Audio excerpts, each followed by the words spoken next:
Yes, we are live now. Hello friends, hopefully आप सभी बढ़िया होंगे, मस्त होंगे, जबरदस्त होंगे। सभी को गुड इवनिंग, नमस्कार, राम राम, सत श्री अकाल, अस्सलाम वालेकुम, what you feel connected with. Start करेंगे आज हिंदी पेडागोजी स्टार्ट कर रहे हैं। लाइक शेयर सब्सक्राइब आप कर देंगे जैसे जैसे जुड़ते जाएंगे। तो स्टार्ट करते हैं क्वेश्चन नंबर 1 से। 15 क्वेश्चन आपके हिंदी पेडागोजी में आते हैं।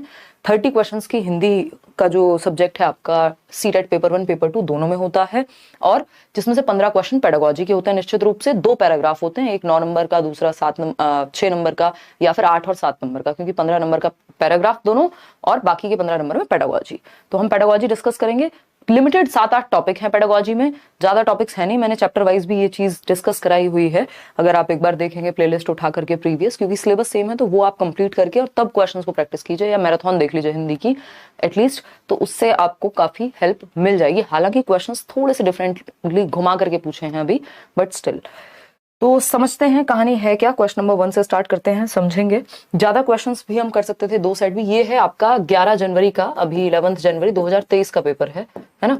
मॉर्निंग शिफ्ट यानी पेपर 1 कहेंगे इसको। पेपर 1 पेपर 2 फर्क नहीं पड़ता, सिलेबस सेम है ना। क्वेश्चंस के टॉपिक सेम है, लेवल सेम होता है ऑलमोस्ट। स्टार्ट करते हैं, समझते हैं। क्वेश्चन नंबर 1, शिक्षार्थी अपनी बुनियादी पठन कुशलताओं का निर्माण कर सकेंगे, इसके लिए एक शिक्षक द्वारा डैश शिक्षार्थियों को मदद करने की जरूरत है। बताइए, इसमें सब मिक्स्ड आंसर दे रहे हैं, और इसका जो बोर्ड का आंसर है वो भी बड़ा एकदम सही नहीं कहेंगे उसको, क्योंकि हो सकता है उसमें मिस्टेक रही हो, बट अगर हम लॉजिकली देखें तो सही नहीं है वो। तो इसमें सी 44% लोग कह रहे हैं, जो कि मैं भी सही मानती हूँ। बोर्ड ने इसको कह दिया है, जो ऑफिशियल आंसर की है उसमें बी है, बट फाइनली जब वो रिवाइज होकर के वेबसाइट पे डलेगी तो हो सकता है चीजों में सुधार हो जाए, है ना। चलिए, क्योंकि ये पॉसिबल नहीं है कि आंसर जो है बी हो जाए, किसी भी स्थिति में बी सही उत्तर नहीं हो सकता हमारी अपनी अंडरस्टैंडिंग के अनुसार। तो शिक्षार्थी अपनी बुनियादी पठन कुशलताओं का निर्माण कर सकेंगे, यानी बेसिक रीडिंग स्किल्स जो है उनकी वो डेवलप हो पाएंगी। इसके लिए एक शिक्षक द्वारा क्या किया जाना चाहिए, किस तरह से मदद की जानी चाहिए। तो पहला ऑप्शन है, वैयक्तिक और विभेदित अनुदेशन के साथ जो है शिक्षार्थियों को मदद करने की जरूरत है। जब बेसिक बुनियादी कौशल की जब हम बात कर रहे हैं, तो कुछ चीजें ऐसी होती हैं जो सबके लिए कॉमन होती हैं। इसमें जरूरी नहीं है कि आप डिफरेंशिएटेड इंस्ट्रक्शन यानी पहले वाला ऑप्शन ही लगाएं, जो कि पूरी तरह से गलत नहीं है, बट इससे बेटर ऑप्शन हमारे पास यहाँ अवेलेबल है। बी ऑप्शन पे आते हैं, कक्षा विशेष के सीखने के प्रतिफल को प्राप्त करने के लिए उन्हें मानक परीक्षण देने के माध्यम से। ये बहुत ही बेहतर तरीका नहीं माना जाता कि आप एक स्टैंडर्डाइज टेस्ट दे दो बच्चों को और काम बन जाएगा, है ना। सी ऑप्शन है, वैविध्यपूर्ण तकनीकी का प्रयोग करते हुए पठन से पूर्व नवीन एवं चुनौतीपूर्ण शब्दावली के साथ। ऐसा यहाँ पे बात नहीं है, क्यों? क्योंकि बेसिक रीडिंग स्किल सिखा रहे हैं हम, और पहले ही हम ये नवीन एवं चुनौतीपूर्ण शब्दावली पेश कर देंगे, तो जिसको पहले ही पढ़ने में दिक्कत है तो और दिक्कत होने वाली है। तो बेटर ऑप्शन वैविध्य तकनीकी का प्रयोग करना ही है कि आप बच्चे को सिखा रहे हैं तो प्रिंटेड मटेरियल का आप यूज कर सकते हैं, है ना। प्रिंट रिच एनवायरमेंट कहते हैं इसको, कि आपके आसपास जो है किताबों में कई बार जैसे ए फॉर एप्पल या अ से अनार है, तो वो अनार बड़ा बड़ा छपा हुआ है, उस तरह से वो सारी विविधतापूर्ण तकनीकी का प्रयोग यहाँ करना ज्यादा बेहतर ऑप्शन है बजाय कि ए और बी के। तो हम जाएंगे यहाँ सी के साथ, आगे बढ़ेंगे क्वेश्चन नंबर 2 पर। क्या कहता है क्वेश्चन नंबर 2?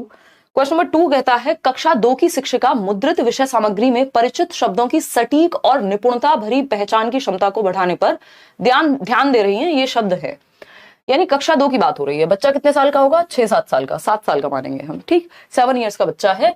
शिक्षिका जो है मुद्रित विषय सामग्री यानी प्रिंटेड जो मटेरियल है उस पर फोकस कर रही है। उसमें जो परिचित शब्द होते हैं, यानी प्रिंटेड मटेरियल होगा, मान लीजिए उसमें कुछ शब्द लिखे होंगे, है ना। हिंदी की अगर हम बात कर रहे हैं, ये ऐसे शब्द हैं जो आपको हर जगह देखने को मिल जाएंगे हिंदी में, परिचित हैं। ये परिचित क्यों हो सकते हैं? क्योंकि ज्यादातर रिपीट होते हैं, है ना। सकता है, चुका है, और पानी हो सकता है, या कुछ इस तरह की बेसिकली ये शब्द ऐसे होते हैं जो बार बार रिपीट होते रहते हैं। इसी वजह से परिचय बच्चों का इन शब्दों से हो जाता है। इन शब्दों को इंग्लिश में भी ये टॉपिक एज इट इज मिलता है।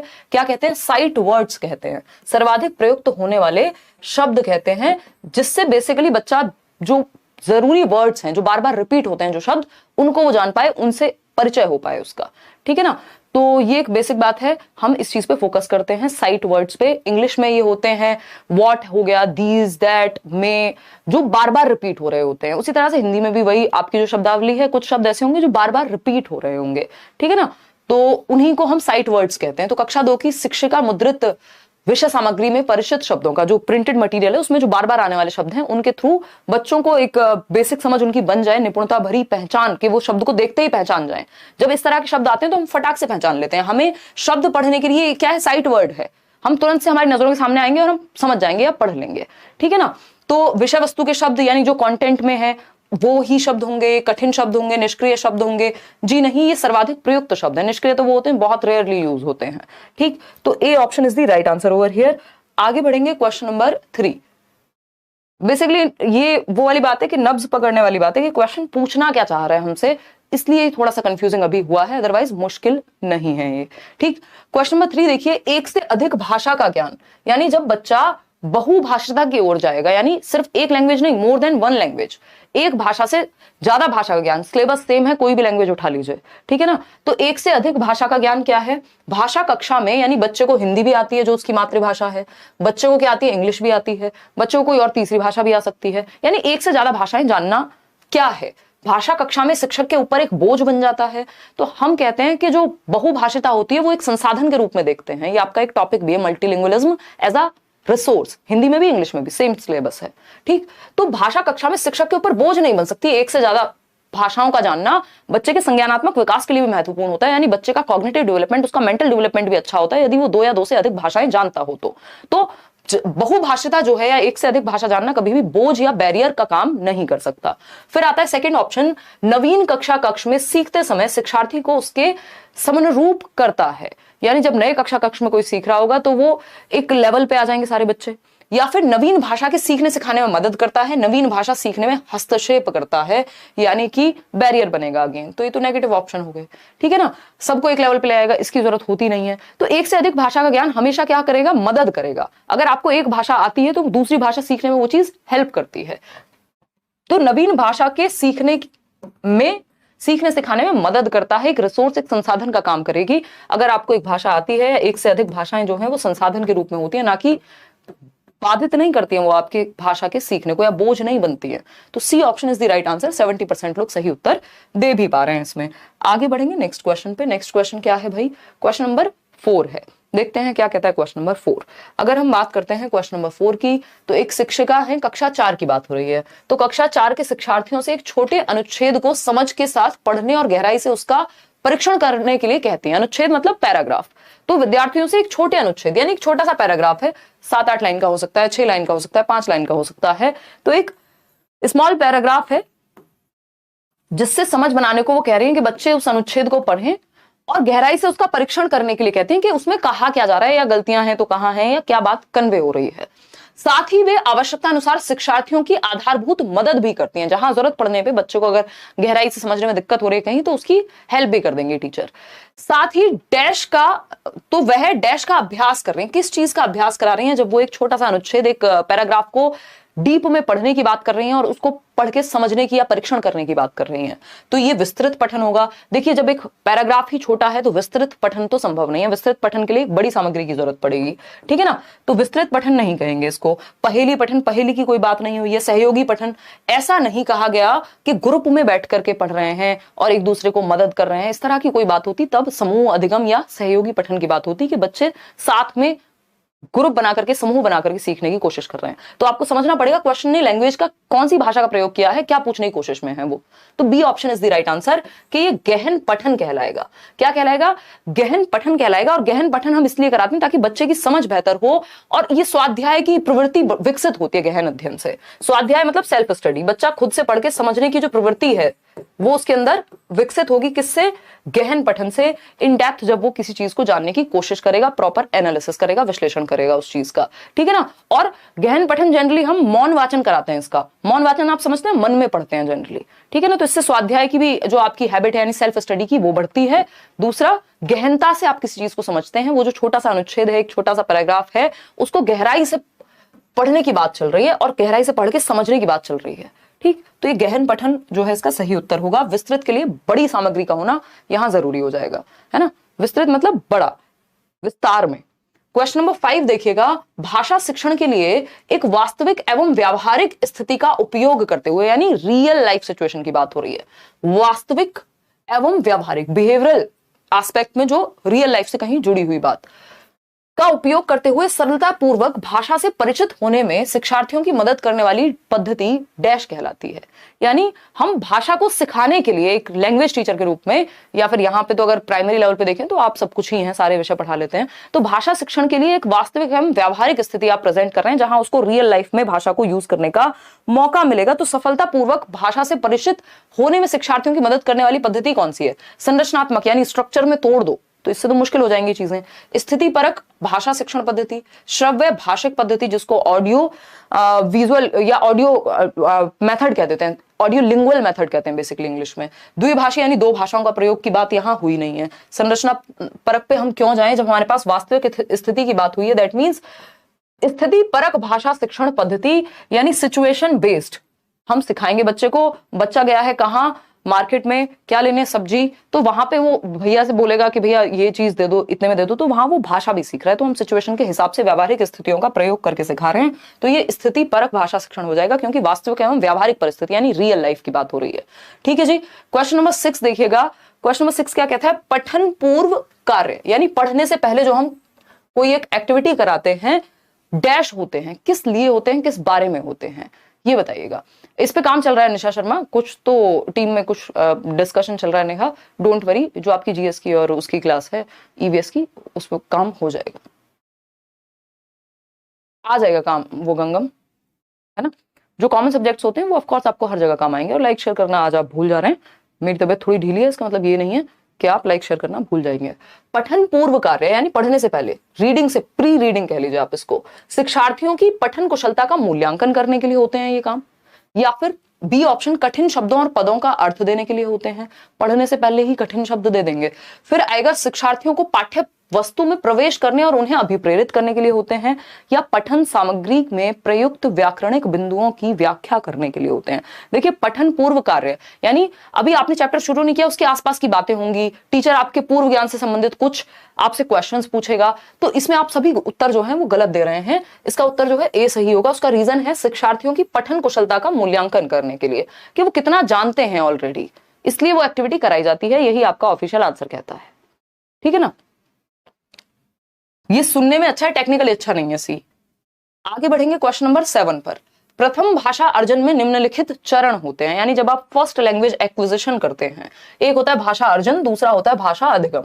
अधिगम में प्रॉपर एफर्ट लगेगा, स्कूल में जाके भी आप सीख सकते हैं, उसमें उसका व्याकरण हो सकता है भाषा अधिगम के समय। लेकिन अर्जन में जो आप अपने आसपास से, अपने परिवेश से अर्जित कर लेते हैं भाषा को बोलना, जब आप पहली बार सीख रहे होते हैं, उसके क्या स्टेप्स होते हैं। हिंदी में भी सेम है ये टॉपिक, इंग्लिश में भी सेम है ये टॉपिक, बताइएगा।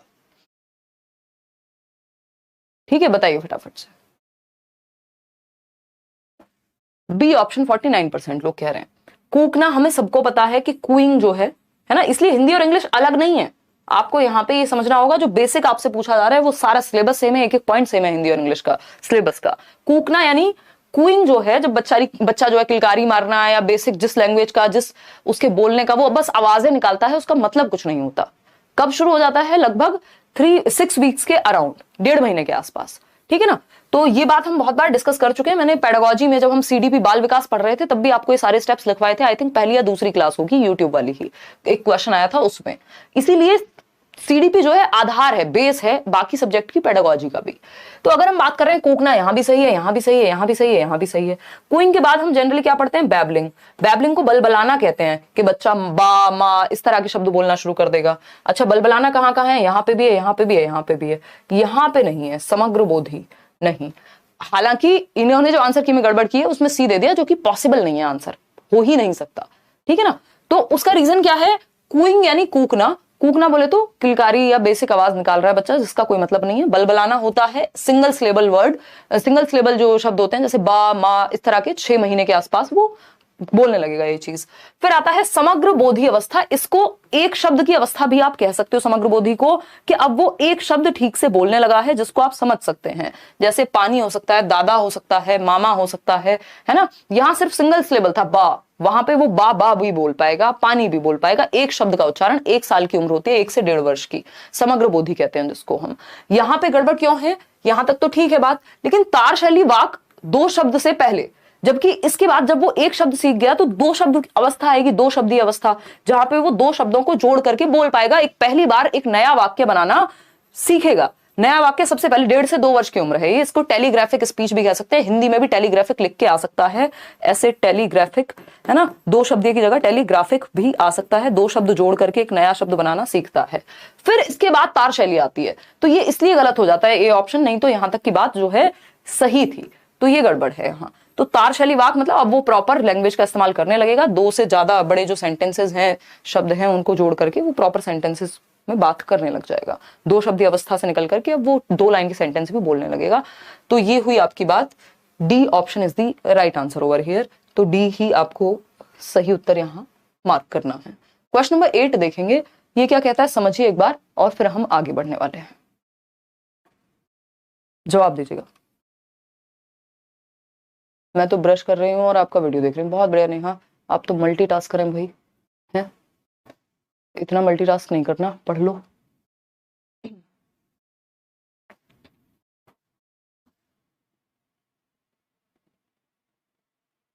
कहाँ दिक्कत आ रही है प्रियांशु, मैं समझ नहीं पा रही हूँ आपकी बात। सही उत्तर कौन सा होगा बता दिया ना अंशु, लास्ट वाला डी ऑप्शन, डी ऑप्शन, हमें इसी को मार्क करना है, क्योंकि ऐसा हो सकता है कि एक आध क्वेश्चन में गलती हो जाए तो अगली बार आंसर की में भी वो चीज रिवाइज हो जाती है, अदरवाइज आप उसमें क्वेश्चन भी नहीं उठा पाएंगे, उस क्वेश्चन को आप चैलेंज भी नहीं कर पाएंगे। हालांकि चैलेंज करने से कुछ खास होता भी नहीं है, बट प्रीवियसली ऐसा हुआ है कि एक बार गलत दे दिया, अगली बार सही दे दिया उत्तर, है ना। और अभी फाइनल आंसर की जो रिवाइज आंसर की आएगी, हो सकता है मतलब जब अपलोड करेंगे ये फाइनल वेबसाइट पे, तो उसमें चीजें ठीक भी हो जाए कुछ हद तक। तो 2-4 क्वेश्चन में अगर ऐसा हो रहा है तब भी हमें जो हमारा फैक्ट है, क्योंकि कुछ क्वेश्चन या तो ऐसे होते हैं, इसमें 2 तरह के क्वेश्चन हैं, कुछ क्वेश्चन ऐसे हैं जिन्होंने कसम खा ली है भैया इसका तो आंसर हम यही देंगे, तो उस केस में सिचुएशन चेंज हो जाती है। लेकिन ऐसे क्वेश्चंस में ये रेयर है, क्योंकि आज से पहले ये क्वेश्चन पूछा नहीं गया, तो इसमें हम गलत अगर आंसर मार्क कर लेंगे तो वो हमारे लिए गड़बड़ है, कल को ना तो हम उसे चैलेंज कर पाएंगे और ना ही जरूरी नहीं है कि वो अगली बार भी गलती दे दें उत्तर। तो उस केस में हमें ऐसे क्वेश्चन में गलती नहीं करनी। कुछ क्वेश्चन ऐसे होते हैं जिनमें संभावना होती है 2 ऑप्शन सही होने की, यहाँ पे संभावना नहीं है, जो इससे पहले वाला क्वेश्चन हमने किया है। क्वेश्चन नंबर 8 है, इस उपागम में व्याकरणिक संरचना तथा एकल शब्दों की बजाय, यानी हम सिर्फ जो ग्रामेटिकल स्ट्रक्चर है या एकल शब्द मतलब सिंगल वर्ड्स जो हैं, उनकी बजाय अर्थ एवं भाषा को उसकी पूर्णता में देखते हैं, यानी अर्थ क्या निकल रहा है किसी चीज से, किसी वाक्यांश को पढ़ के, किसी अनुच्छेद को पढ़ के, किसी कविता को पढ़ के, तो उसके अर्थ पे हम जाते हैं, उसके बाद हम बाकी की संरचना को समझते हैं। ऐसे नहीं करते कि वर्ड मीनिंग से शुरू करके और बाद में पूरा अर्थ जानेंगे, है ना। यहाँ पे हम पूरी सार को समझने की कोशिश करते हैं, कौन सा उपागम है ये पूछा है। अब इसमें भी आप लोग गड़बड़ कर रहे हैं। देखिए ये होती है एक तो टॉप डाउन अप्रोच और एक होती है बॉटम अप, ठीक है ना, जिसको हम हिंदी में यहाँ पे टॉप डाउन और बॉटम अप अप्रोच कह सकते हैं। तो इस शीर्ष पाद को जो है टॉप डाउन कह सकते हैं और ऊर्ध्वगामी जो है इसको बॉटम अप अप्रोच कहा जा सकता है।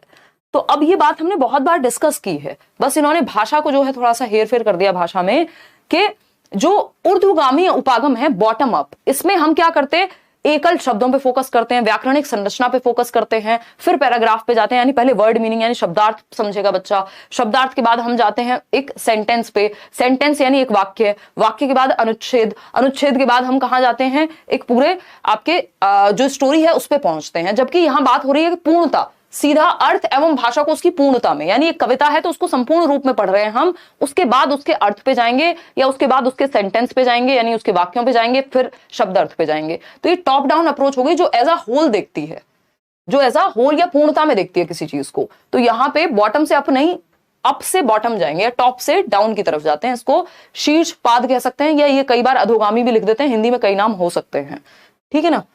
चलिए खैर आगे बढ़ते हैं। ये निगमनात्मक नहीं हो सकता, क्योंकि निगमनात्मक जो है वो पूर्णता की ओर की बात नहीं करेगा, वो नियम से किसकी ओर, उदाहरण की ओर बात करेगा। तो भाषा बदल जाएगी, पूछने की जो शैली है वो बदल जाएगी। अगर निगमनात्मक पूछेगा तो आपसे ये नहीं पूछेगा, लैंग्वेज चेंज हो जाएगी ऊपर, ठीक है ना। एकीकृत उपागम की यहाँ कोई बात नहीं है, क्योंकि कुछ जोड़ के किसी के साथ ऐसी कुछ बात इन्होंने की नहीं है।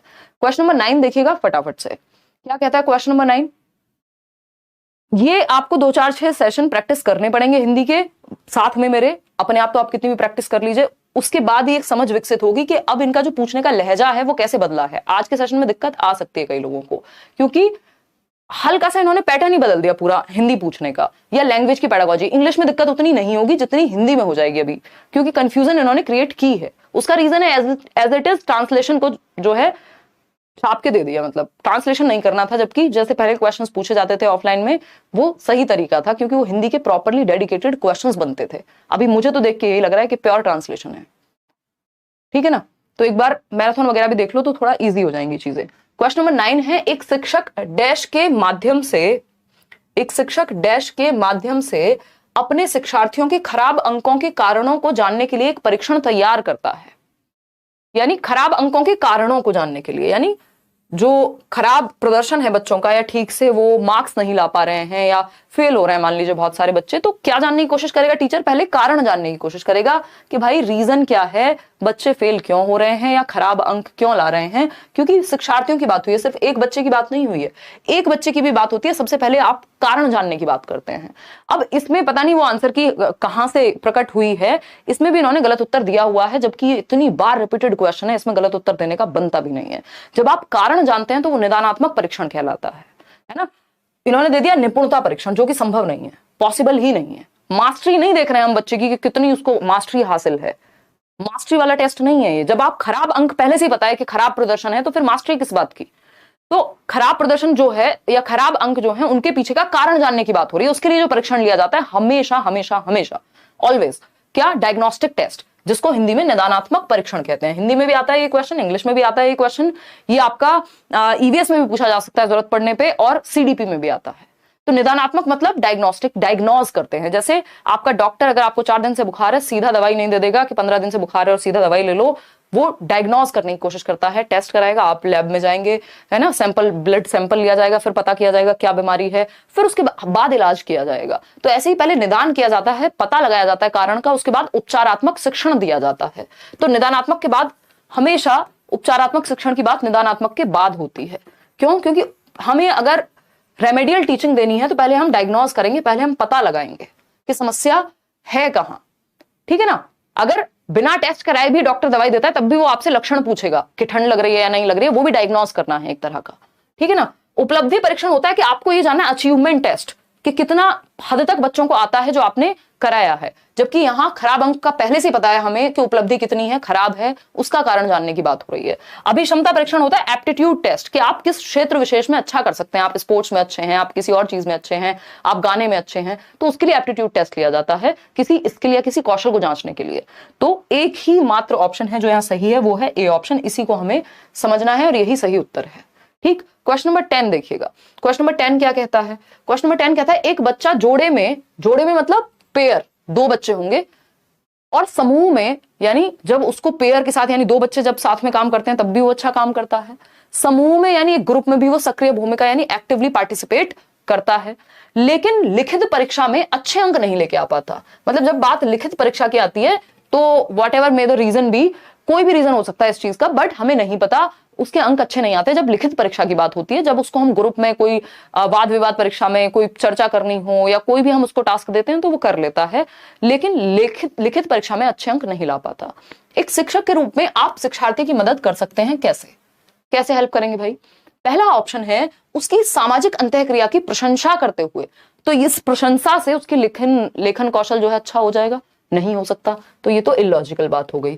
बच्चे के माता पिता को यह स्पष्ट करते हुए कि लेखन में उसकी कोई रुचि नहीं है। मतलब आपने सॉल्यूशन तो निकाला नहीं, एज अ टीचर आप हमेशा सॉल्यूशन निकालने की बात करते हैं। यहाँ आप कह रहे हैं पिताजी को बता देंगे, माताजी को बता देंगे, बच्चे की रुचि नहीं है, घर ले जाओ इसको, है ना। कोई सेंस है इस बात का? नहीं है।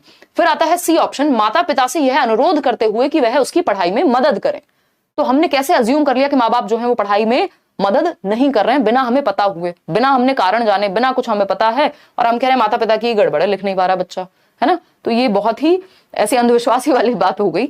डी ऑप्शन ही एकमात्र सही उत्तर बचता है, उसको नियमित परीक्षण देते हुए ताकि वह सुधार कर सके। अब इसका भी कोई और ऑप्शन बेटर हो सकता था, बट इन 4 ऑप्शंस में से हमारे पास एक ही उत्तर है जो थोड़ा सा बेटर है या बाकियों से अलग है, एलिमिनेट करने के बाद बचता है, और सही उत्तर भी यही है, आपका ऑफिशियल भी यही है।